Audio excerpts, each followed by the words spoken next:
नमस्कार, आप Bihar news today देख रहे हैं। मैं हूं परमवीर सिंह।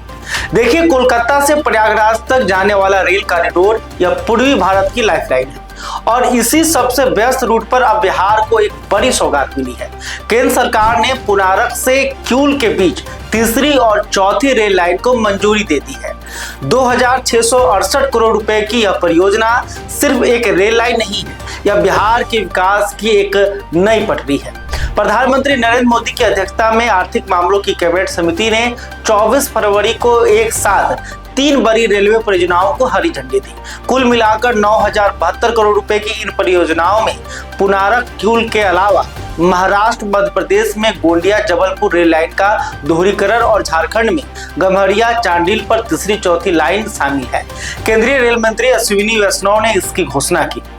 बिहार के उप मुख्यमंत्री सम्राट चौधरी ने पीएम मोदी को धन्यवाद देते हुए कहा कि यह परियोजना पीएम गति शक्ति नेशनल मास्टर प्लान के तहत तैयार की गई है और राज्य के क्षेत्रीय विकास को नई रफ्तार देगी। चलिए इस परियोजना का पूरा खाका समझ लेते हैं।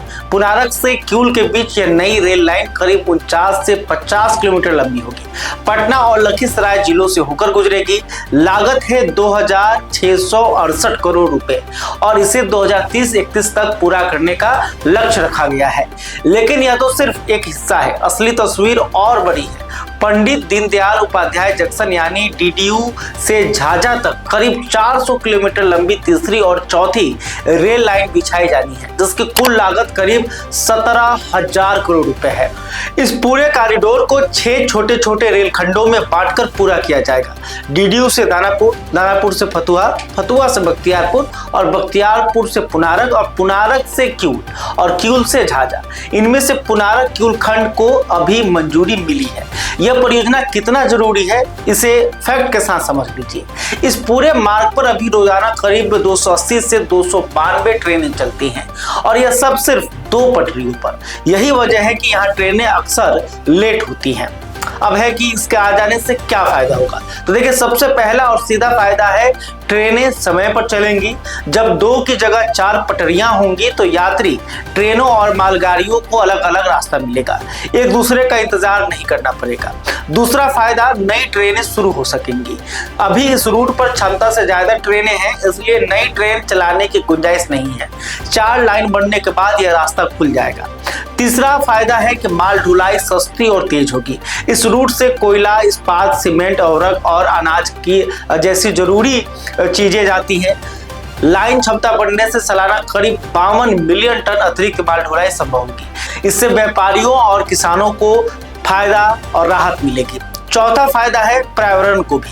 रेलवे के अनुमान के मुताबिक इन परियोजनाओं से तेल आयात में 6 करोड़ लीटर की कमी और कार्बन उत्सर्जन में लगभग 30 करोड़ किलोग्राम तक की कटौती हो सकती है। लेकिन रुकिए, यह परियोजना जितनी आसान लगती है उतनी है नहीं। पटना जैसे घनी आबादी वाले शहर में रेलवे के लिए जमीन बेहद कम है, इसलिए दानापुर से पटना के बीच मौजूदा 2 स्टेबलिंग लाइनों को हटाकर तीसरी और चौथी रेल लाइन बनाई जाएगी। गुलजारबाग और पटना साहिब स्टेशनों के बीच बिहार सरकार ने रेलवे को लगभग 4 मीटर जमीन देने की मंजूरी दी है और 3 मीटर चौड़ा सर्विस रोड भी बनाया जाएगा ताकि स्थानीय लोगों को आवाजाही में दिक्कत ना हो। तो देखिए, यह अकेली परियोजना नहीं है। बिहार में इसी वक्त कई और रेल प्रोजेक्ट चल रहे हैं। रक्सौल से काठमांडू तक नई रेल लाइन का सर्वे पूरा हो चुका है। डीपीआर तैयार होते ही टेंडर प्रक्रिया शुरू होगी। ईस्टर्न डेडिकेटेड फ्रेट कॉरिडोर भी इसी मार्ग के समानांतर मालगाड़ी संचालन के लिए और आसान बनाएगा।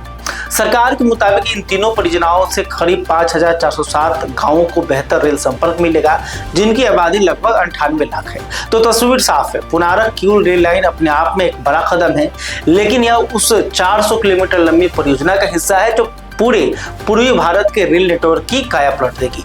2030-31 तक अगर यह काम पूरा हुआ तो बिहार से गुजरने वाली हर ट्रेन, चाहे वो कोलकाता जाए या प्रयागराज या दिल्ली, वक्त पर चलेंगी। अब सवाल आपसे है, आपके इलाके में रेल की क्या स्थिति है? क्या आपको इस परियोजना से फायदा मिलेगा? कमेंट में जरूर बताइएगा। और साथ ही अगर आपने मेरे चैनल को सब्सक्राइब नहीं किया है तो कर लीजिएगा। बहुत बहुत धन्यवाद।